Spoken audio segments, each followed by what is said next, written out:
What fire is in mine ears? Can this be true? Stand I condemned for pride and scorn so much? This short speech from Much Ado About Nothing is low-key extraordinary, and I'm going to tell you why. I'm Dame Sarah, professional actor and coach, and I teach you everything about Shakespeare you didn't learn in English class. So let's dive in. At this point in the play, Beatrice has just overheard her friend saying that Benedick is in love with her. Now, up until this point, she and Benedick have been at each other's throats. She has been railing against him and marriage, saying things like, Scratching could not make it worse, and for such a face as yours were.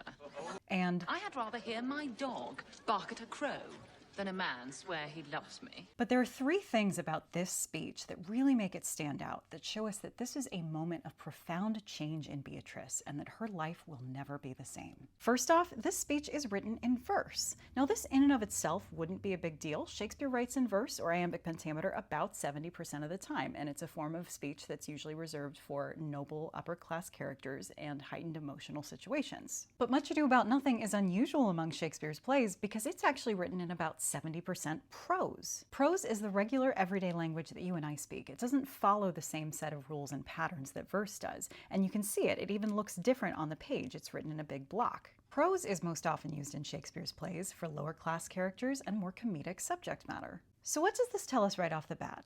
Well, this play is supposed to feel down to earth. It's supposed to be funny. These characters are meant to feel fun and familiar and relatable, but it means that when they do speak in verse, it stands out all the more. And this is one of those moments. This is actually the first time in the entire play that Beatrice speaks in verse. Generally, she is witty and sarcastic and guarded, but here she actually drops her guard. She lets herself be vulnerable, emotionally vulnerable for the first time, and her form of speech mirrors this change in her. And second, if you notice, this speech isn't just written in blank verse, it rhymes. This is an even more elevated form of speech. Rhyme can create a sense of musicality and a sense of certainty, and it doesn't just follow any old rhyme scheme. This moment of her realizing that she loves Benedick and Benedick loves her is so transcendent that the words pour out of her in the form of a truncated sonnet. And finally, on top of all of that, this is also the only time in the entire play that Beatrice refers to Benedick as thou. Now, why does this matter? In Shakespeare's day, you was actually the formal pronoun. Thou was the informal, more intimate pronoun, the one that you might use with a lover. Throughout the rest of the play, she only refers to him as you, keeping him emotionally at arm's length. But at this moment, she calls him thou. And why? Because he's not there to hear her. She can actually drop her mask and let herself be honest and vulnerable in her feelings.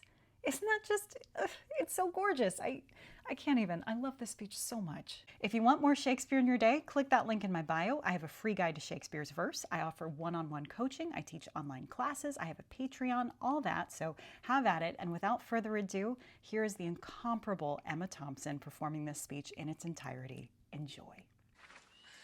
What fire is in mine ears? Can this be true? Stand I condemned for pride and scorn so much? Contempt, farewell, and maiden pride, adieu. No glory lives behind the back of such. And Benedick, love on. I will requite thee, taming my wild heart to thy loving hand. If thou dost love, my kindness shall incite thee to bind our loves up in a holy band. For others say thou dost deserve, and I believe it better than